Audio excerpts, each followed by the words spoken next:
What's up, Stat Fam? I told you we was coming back with another one. We got Henry, sit down with Larry Bird. This is a live reaction. Make sure you hit that like button, hit that sub button, and comment below. Get it.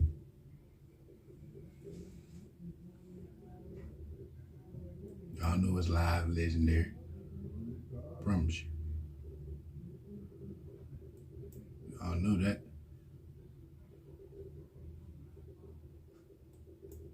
We ain't gonna take all day to get it started. We're gonna get it started early.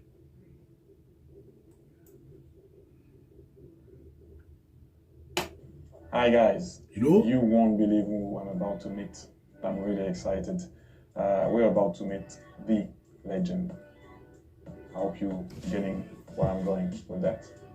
Anyway, wow.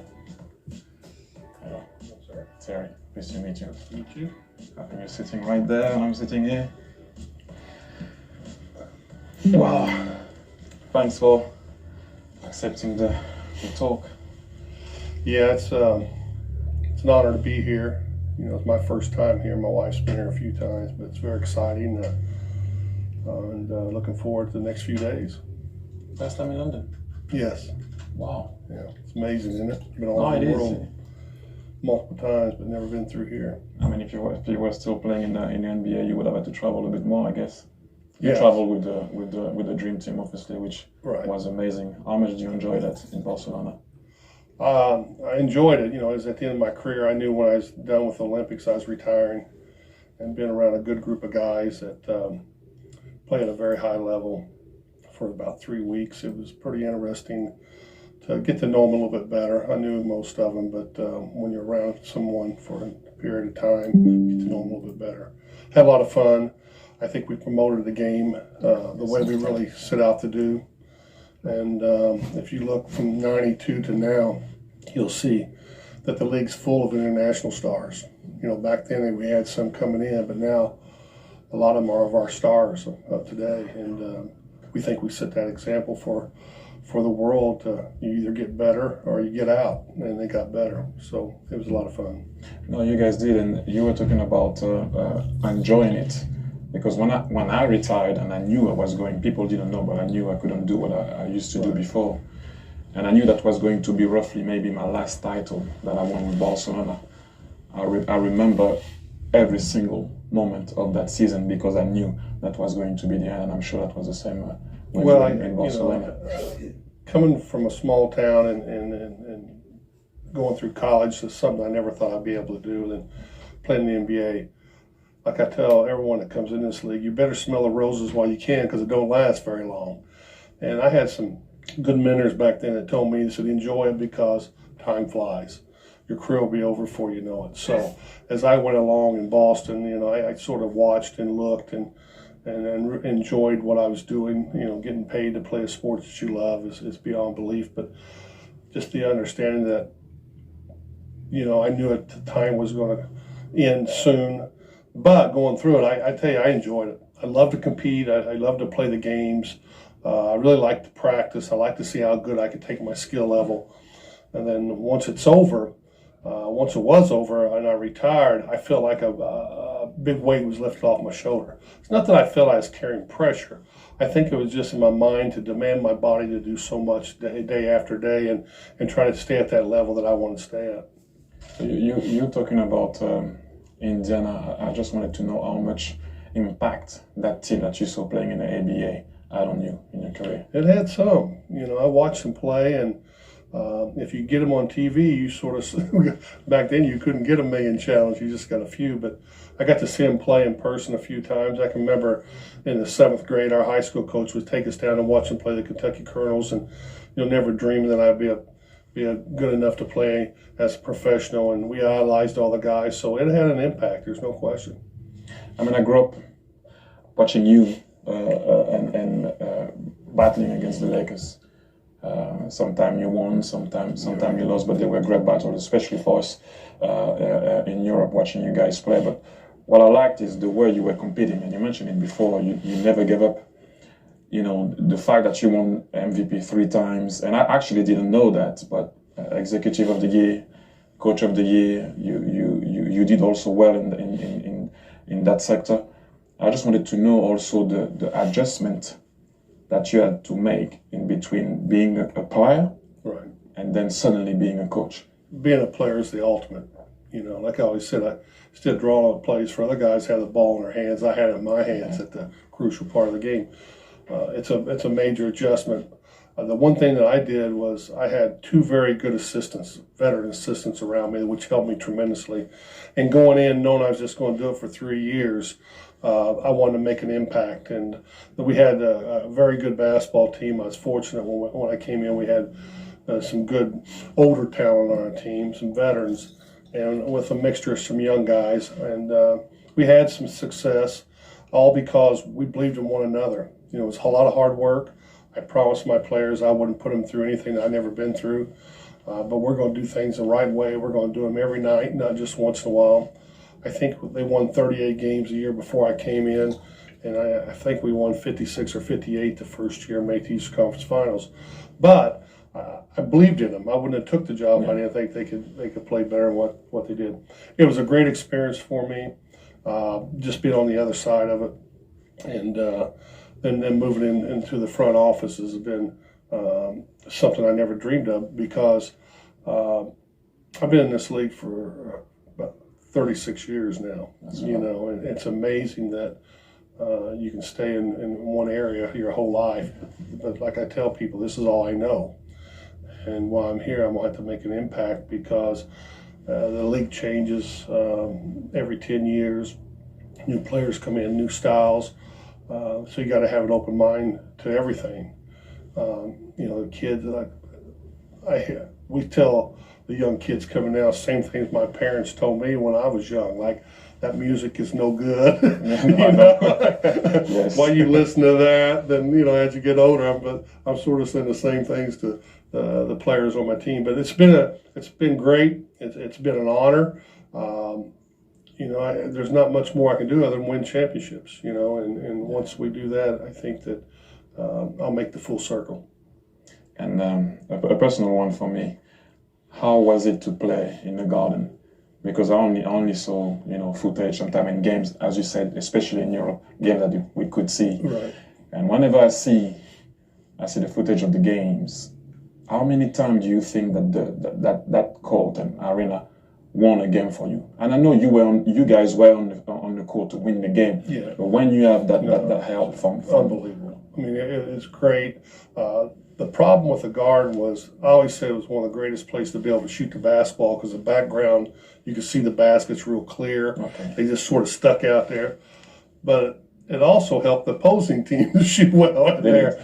But the fans, been a part of Boston sports, has been great. I really enjoyed it. I still enjoy them because they still win. The Celtics are winning. The Patriots win. They got good sports teams, a baseball team and a hockey team. So it was great growing up there. I got there when I was 22, 23, and I spent 15 years there, and it was great. The fans were outstanding. I could go in the papers today for the game and say something about the crowd. Probably ain't going to show up tomorrow. They might as well stay at home, and they just be incredible. I know I speak. I don't really speak for my teammates, but there's some nights we came off that court, and one of my teammates said, if they wanted blood today, and they didn't care whose it was. It could have been ours or theirs, but they wanted to win the game, and they were great. They were great to play for. And another one, because I get that question asked often. I'm going to ask you not who was your favorite teammate. Oh, sorry, the best teammate that you had, but your favorite, sorry. Not the best necessarily, but the favorite that people sometimes don't appreciate. Yeah, I had a lot of great ones, and they're all different personalities. The greatest teammate I had was not a star player on our team. He was a guy that came off our bench, and I just played with him for 4 years. His name was ML Carr, because I never thought you could ever have a better teammate than ML, because he was the guy that would tell you if you wasn't practicing hard, if you wasn't playing hard.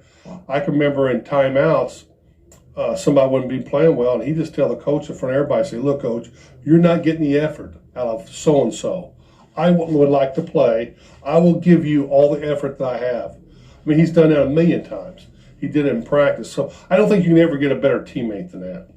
Far as playing, it's hard to pick one. I've always said Dennis Johnson was my favorite to play with. And Kevin McKelson is the only reason you said that, because he handled the ball. If you didn't tell your point guard that you loved him, he's not going to pass you the ball. But I had Kevin, I had Robert, I had Danny Ainge, and Bill Walton at the end. Bill was great. He came in '86 and very talented. He's at his end of his career, and he was a lot of fun to bring on the team, and he meshed really well. So I've been blessed to play with a lot of great players and have a lot of great teammates. But if it's just the best teammate, it's probably Emil Carr. Well, I would never expected that one. There is another thing that I wanted to talk about. The game has evolved so much, and obviously you know way more than me. But from a guy that sees it from the outside, the ability of now the guys can shoot. Everybody can shoot a three. I mean, you saw the first one in your rookie year. Now I remember always before you have to feed the big man. Right. Now let's see what's happening on the perimeter first. Then feed the big man. It's kind of weird when you see those guys now scoring plus 23s in the game. Did you think that was ever going to happen? Never. When the 3-point line came in 1980 in the NBA game, we used to, if a guy was beyond the 3-point line with the ball, we wouldn't even guard him. We wouldn't even go out there. We'd get off of him 3 or 4 foot and dare him to shoot. To see the game to come to this point after 30-some years, and teams are taking 35, a lot of them over 30 3-pointers a game, some 50. My team's starting to shoot 25 to 30 a game. I just never anticipated that. When I played, I never shot that many. As I got a little bit later in my career, I shot more, but I never heard anybody to use it as your advantage. I've always used it at the end of the game. If you're down 1 or if you're up 2, you make a 3-pointer, demoralizes the team. Now they make one, nobody even flinches. They just get it in and go with it, and I think it's been better for our game. And one of the reasons is I know 10 or 15 years ago they were talking about the court being too small, players getting too fast, too athletic, and it was sort of bunching in there, and there's not a lot of movement. But the way they changed the rules on the fouling, you can't touch anybody, and the 3-point shot, the court looks as big as it ever has. So I think it's great for the game. Do you think they will, because I was thinking the other day, you think they're going to change the line of the 3? I mean, because those guys shoot from way downtown. Well, not at this time, but I think in the future you never know where this is going to go. The more they practice it and the more they shoot it, the better they will get at it. If we start getting guys shooting 40 to 50%, multiple guys, year after year, and you see centers shooting 40, 50%, yeah, they probably have to do something. But right now we're not there. Yeah. What do you think, since we are in Europe, what do you think about the impact of the European players in the NBA? I mean, if we go through the history, we can talk about Detlef Schrempf, Vlade Divac, Petrovic. I used to like Petrovic. I mean, we know obviously what happened. And Tony, I'm going to say Tony. Tony's a friend of mine, so I'm going to have to put him there. But now, when I see the likes of Antetokounmpo, what he's doing, I mean, only to mention him, I've never seen a big guy moving the way he moves. Right. Well, our league's open to everyone. We're very fortunate that these players are getting good enough to come over and make an impact. I like it. I followed European basketball all the way back to Oscar Schmidt. So I've seen a lot of great players. I've seen a lot of great players come to the NBA, and some do well and some not so well. But I think it's an open league. I love it. It goes back to what Dave Gavitt told me back in '91. If the Dream Team does what he thinks it can do, it'll open up the world to basketball. And I think that's done that. And we even had some European players win MVP in our league and win multiple championships. So it's great. It just makes us stronger. We're trying to have a league where it's open and we want everybody in the world to watch and enjoy it. And the only way you can do that is if you have people from all over the world playing in it. I'm gonna ask you a question where I kind of know the answer, but I have to ask you that question because, as a competitor, would you have moved to play with Magic or Michael Jordan or all those guys, or you wanted to compete? Well, we against them? didn't. Free agency is not like it is now. If you had the But opportunity, I enjoyed competing against Magic. You know, I really did, and I would think he would say the same thing. Even though we're pretty good little friends, but once that court, you step on that court, it was all out. He had a fantastic career, won a lot of championships. But you know, when I look back through all that, I had more enjoyment beating him than I've ever had at beating anybody. And if I didn't have that, I don't know other than a couple championships, you know, what is it? I mean, we started in college. This goes way back. So, you know, the intensity and plus, you got to remember the Lakers and the Celtics were battling back in the 60s. So this is just a carryover, and man, was it fun. It was great. but do you understand those guys now, or sometimes you're like, Well, they got to do what they got to do, and I understand some of it. It's a different league, but I don't think Irving would want to play with me, and I don't think Mike would want to play with Magic. I think that so obviously Michael came in the league a little bit later than us, but as far as Irving, I can guarantee he would tell you that he'd rather play against me than with me. I mean, just like the Olympics, if it's every day you go out there and you know you're going to win, you know, you want to fight, you want to compete, you want to have an opportunity if it gets close to make the big plays. And that's what we got against the Lakers. You know, I mean, I love to compete against him. which one was your favorite title? Well, they're all special. You know, the first one in Houston, and we 84, the Lakers, and 86, we had our best team and a group of guys, but it goes back to the Lakers. If I could beat Magic every night, I probably had to say 84, you know. 84? We were down 2-1, and we just came off of our 2-1, and they just beat us by 30 points, and we had to play another game in LA, and then came back 1-7, and it was just grinding. Every game was just a grind out, which that's the way it's supposed to be, you know. And then we played him in 85 and 87, and he came back and won with his great team. So 84 is probably the special one for me. 84. So for me, I was since the beginning. I watch basketball. So I went to look for the game, but I think it's great that the NBA and you guys are coming here to make sure that everybody can see the game, because as you know, here it's rugby, football, Right. I mean soccer, as you will say it, and cricket. But I think it's amazing that you guys are coming in. I mean, there is a massive buzz around the town about the game. Yeah, we're excited about being here. It is in the middle of our season, but we played a lot of games early. We probably played 2 or 3 more games than most teams up to this point. And coming over here, our guys will enjoy it. They play one game in 1 week. They get to see the city. They'll practice, and they'll practice hard. But this is what I talk about when you try to expose your game to everyone. You know, the NBA's got to do this. We've got to bring our players to the fans sometime. It just can't be through TV. So if we have little kids come to our game, they get to say hi to some of our players, that goes a long way. And that carries over. We have fans from London, and this is us coming to their house. And I think that's what it's all about. And the NBA does a good job of putting teams all throughout the world in exhibition and during the season sometime. And we do a lot of clinics all over the world. So this is just another step to try to draw in more fans to watch our game. Well, for me, it's amazing that you guys are here, but I wanted to add something again. Although, as you know, there were some great players in the league before, but you, Magic, and Michael Jordan changed the game for us in Europe.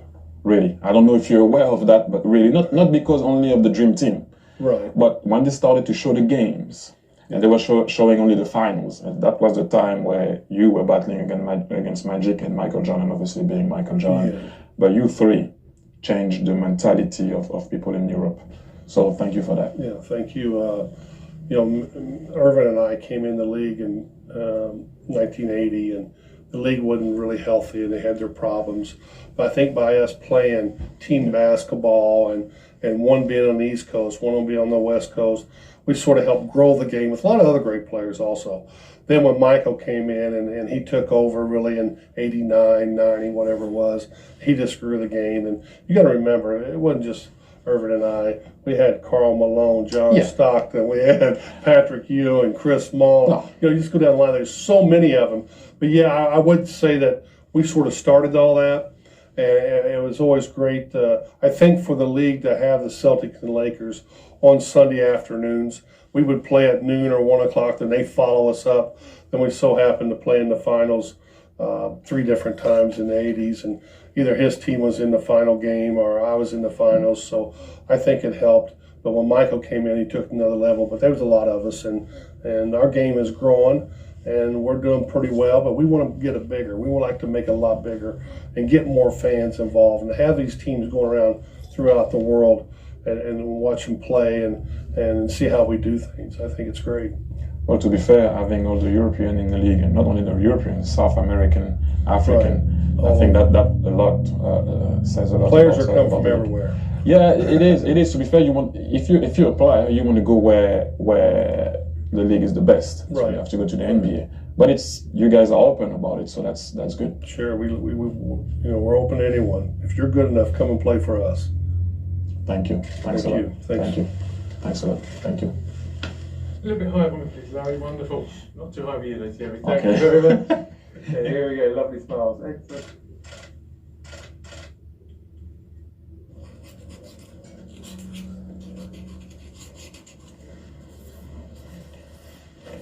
Left hand. There you go. We can change now. Okay. Thanks, sir. Thank you. Nice to meet you. Thank you. Good luck to you. Thank you. Enjoy London. I'll be watching to see Well, your yeah. coaching. Yes. Hopefully it can be as good as yours. Legendary. You can't even beat it. Never go wrong with a Bird video. Never. Real legend. For real. French League. Will torch your favorite player. That was never seen by me. So, salute to y'all, Bird family. Y'all already know how I feel about it. Real legend.